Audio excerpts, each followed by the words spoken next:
हो हो बाळा, सांग ना तुझ्या काय अपेक्षा आहेत त्या. माझ्या काही जास्त अपेक्षा नाही, 6-7 अपेक्षा आहेत फक्त. अपेक्षा क्रमांक 1, लग्न झाल्यावर मी साडी घालणार नाही, म्हणजे मला जे पाहिजे ते मी कपडे घालील. नाही नाही, खरं आहे, आजकाल कोणी साड्या पण घालत नाही, काय नाही, जसं आहे तसं राहा, काय प्रॉब्लेम नाही. अपेक्षा क्रमांक 2, मला सकाळी उठायची सवय नाही, मी दुपारी 1-2 वाजता उठेन, उठल्या उठल्या माझ्या हातात चहा आणि नाश्ता मला रेडी पाहिजे. अपेक्षा क्रमांक 3, म्या मागं कटकट किरकिरी लावायची नाही, दर महिन्याला म्या मोबाईलमध्ये रिचार्ज करायचं, नेट पॅक संपलं तर 2 GB नेट मारायचं मुकाट्यानं, भणभण करायची नाही.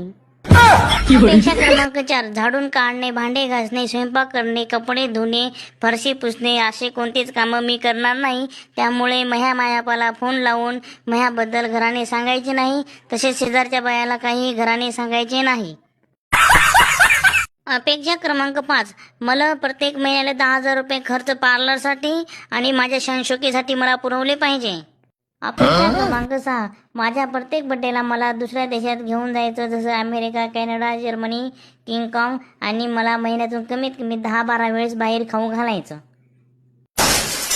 आता अपेक्षा क्रमांक 7, सगळ्यात लास्ट आणि सगळ्यात महत्त्वाची, माझं लग्न झाल्यावर माझ्या नवऱ्याच्या घरचे म्हणजेच त्याचे आई बाप, भाऊ बहीण हे कोणीही माझ्या घरात राहणार नाही किंवा मला कुठल्याही प्रकारचा त्याचा त्रास होणार नाही याची सगळी काळजी घ्यायची, आणि नवऱ्यानं आयुष्यभर बायकोचा बैल म्हणून मी जे सांगेल त्या गोष्टी त्यांनी केल्या पाहिजे.